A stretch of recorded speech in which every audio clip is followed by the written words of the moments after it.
Here in Washington, we're lucky to have over 700 miles of public beaches where you can collect clams and oysters yourself. I'm Doug Rogers with the Washington Department of Fish and Wildlife, and this is Buster, a fellow shellfish aficionado. We're going to give you some pointers on digging clams and shucking oysters, and a few suggestions on how to eat them. If you want to harvest clams in Washington State, there's a few things you need to know before you go. You need to know the rules, you need to know the season, and you need to know if it's safe to harvest on the same day you plan to harvest. The first thing you need to know are the rules. That includes the daily bag limit, having a shellfish seaweed license, and knowing your size limits.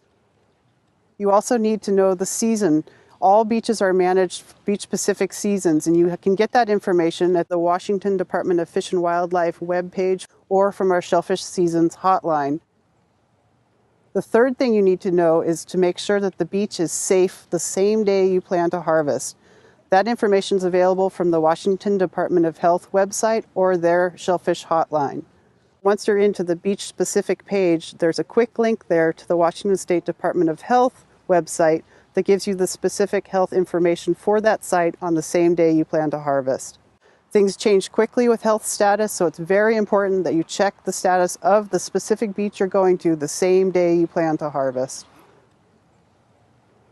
First thing you're going to want is a bucket. 5-gallon bucket's perfect because you have enough room to carry water as well. It's very handy to have a mesh bag. This is one that we found on the beach. A potato sack will also work. This serves two purposes. The first is that you are required by law to keep your catch separated by individual. This allows each person to put their catch in a bag, but then keep it all in the same bucket. It's also a really easy way to rinse your clams, much easier than refilling a bucket and dumping it and trying to rinse sand that way. We also recommend bringing gloves. It's not essential, but it does help when you're reaching down into potentially sharp stuff in a hole. This is a good example of the different habitat types where you're going to find different clams in each location. Up high, where there are more barnacles growing on the rocks up here that aren't covered by the algae, is more little neck habitat. It's higher in the tidal elevation. As you move lower on the beach, you run into native little necks, butter clams even down lower, and horse clams down lower than that. Gooey duck will be further out. Oh, it takes a lot of luck and a certain kind of pluck for to dig around a muck just to get a gooey duck, because he hasn't got a front and he hasn't got a back. He doesn't know Donald and he doesn't go quack. Dig a duck, dig a duck, dig a gooey duck, dig a duck, dig a gooey duck, dig a duck a day. Dig a duck, dig a duck, dig a gooey duck, dig a duck, dig a gooey duck, dig a duck a day. Generally, there's a 4-hour window around low tide that you can harvest manila clams. It's a little bit of a tighter window around some of the deeper living clams. Often what you see is a shallow 2 squirts is going to be butter clams. The horse clam is the known gusher that many people comment on when they walk on Washington beaches. It's a big whoosh that comes up, and believe me, they can really soak your shorts. Be sure to look for and read signs. You'll find information from the Department of Health on biotoxin closures, as well as information on bag limits, whether the beach is open and closed, or how to fill in your holes. We're looking for siphon holes here on the beach. It's the little holes that the clams make when they stick their siphons out. And a lot of people make the mistake of walking over the very best clam ground and running right down to the water's edge. We're actually pretty high on the beach here, and we're starting to find quite a few siphon shows. Each one of these is where a clam siphon is coming out to feed and excrete waste. I think this looks like a good spot here. Let's give it a go. This is what we would recommend for digging steamer clams rather than a shovel. The tool is better the closer together the tines are, because you're going to be raking clams out with this. The advantage to using a rake is that you're not moving very much of the substrate. You are required to fill in every hole that you create while digging clams, and so we like to make it easier on ourselves by not moving a bunch of soil.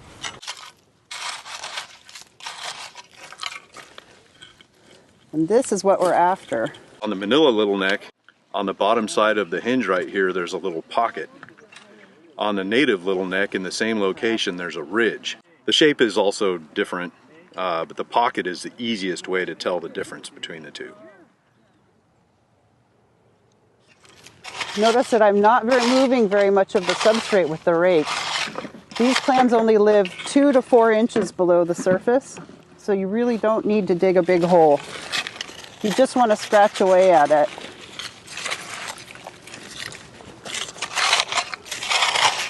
And be sure to look in your pile as you're digging, because you'll see I've scraped past some. They've fallen aside. They didn't pop out to me right away, but I can see them in the pile. We often walk back over a beach after harvest and find a lot of clams people just didn't even notice in the dirt that they were digging. All right, let's measure some of these. You will need a measuring device for the Manila steamer clams. We have a couple options. These are available at sporting goods stores. The part of this tool that we'll be using is this hole. Notice that we have it tied off to our bucket and also to myself.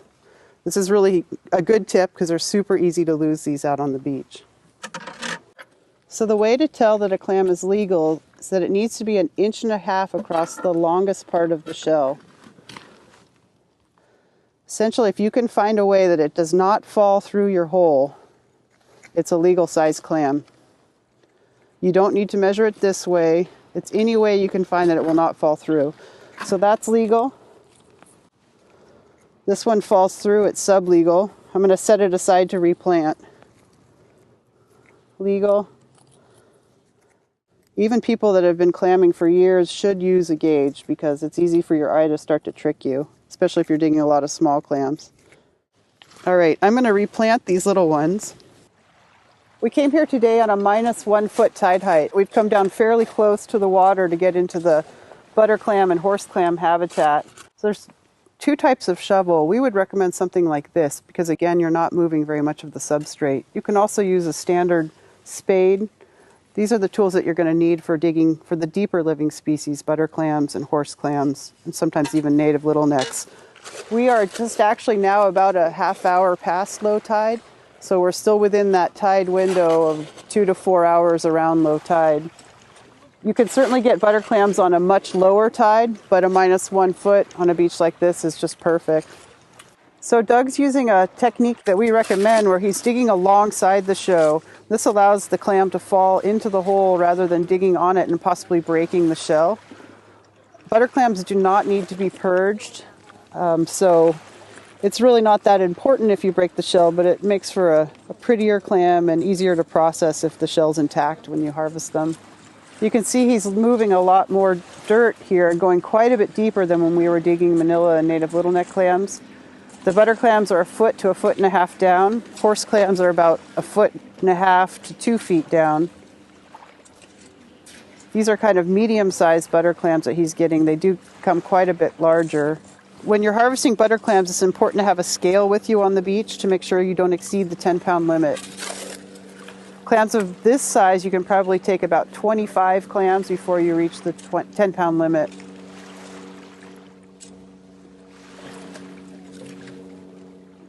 There's a horse clam.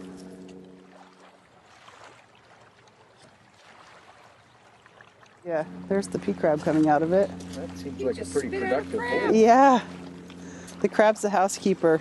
Is that unusual? No, they all have a pea crab or 2 in them, and they serve as the housekeeper. They keep the mantle clean, feed off detritus.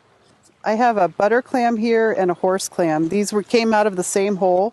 The horse clams are generally a little bit deeper in the substrate, 1.5 foot down or so, whereas butter clams start at about 1 foot down. The easiest way to tell them apart is to look here at the top where the siphon sticks out. The common name for these is fat gaper clam because there's always this opening here in the shell when the valves are closed. It doesn't completely seal. On the butter clam, it can close up much tighter.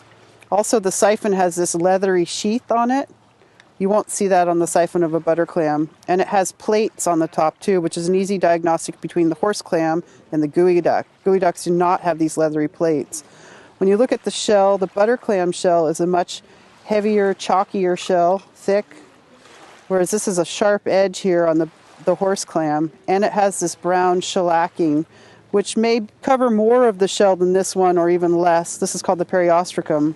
This will be present on a horse clam, but you'll never find it on a butter clam. Notice that both of these clams only have concentric rings on the shells. There's no radiating lines coming out from the hinge like you'll find on a Manila clam or a native little neck. only concentric rings. That's another easy diagnostic to know that you have a butter clam or a horse clam. There's a separate daily limit for horse clams, 7 horse clams per person, and it's the first 7 that you dig. The butter clams are part of the aggregate limit of up to 40 clams, not to exceed 10 pounds in the shell. Unlike the manila clams and the native little necks, butters aren't as readily able to dig themselves back in. So if we decide not to take these, or if we've managed to dig more than what our limit was, we want to replant them. And we do that by going back to the original hole. You want to make sure that you know the pointy side on these guys. They are not very good at riding themselves in the substrate, especially in the slurry of a hole. So it's very important that you know the pointy side. The easiest way to tell on the butter clam is to find that ligament that's holding the valves together. That wants to be up. And you're going to plant the clam about a foot down. Pack some soil around it because they will flop over as you're filling in the hole. And you want to give these guys the best fighting chance they have to stay upright and able to continue to siphon and grow. And then cover them up. And if you're going after oysters, you're going to want your oyster container because you are required to shuck oysters on the beach and leave the shells behind. And the minimum legal size of an oyster is 2.5 inches, and I have it marked on my glove so I can always tell if I have the right size. Finding oysters is the easy part. They lie right on the surface of the beach, either attached to each other or attached to rocks. There are 2 really good reasons to shuck your oysters and leave the shells on the beach. First of all, it's the law on all public beaches in Washington. Secondly, leaving the shells on the beach helps sustain the oyster population. This side of the oyster is more or less flat, and the other side is sort of cupped. Hold the oyster with the hinge toward you like this, and the cup side down. Inside the shell in this general area is a muscle called the adductor, which holds the 2 shells together. Work your oyster knife inside the shell at this point. Once you've got the knife in, slide it around the upper shell like this. What you're doing is finding that muscle and cutting it. See, this is the adductor muscle you cut. All you have to do now is cut that same adductor muscle on the bottom of the shell like this. Once you've got that cut, the oyster is free to slide into your container. And if you can't resist eating a few on the beach, remember that they all count towards your daily limit.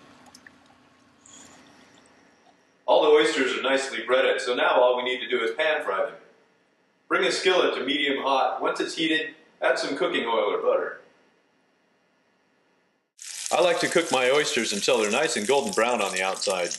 Hey Buster, you're supposed to be watching the clams. No big deal. It's hard to overcook clams. Save the broth for dipping or stock. If you find a few clams that didn't open after all that steaming, throw them out. Man, I'm hungry.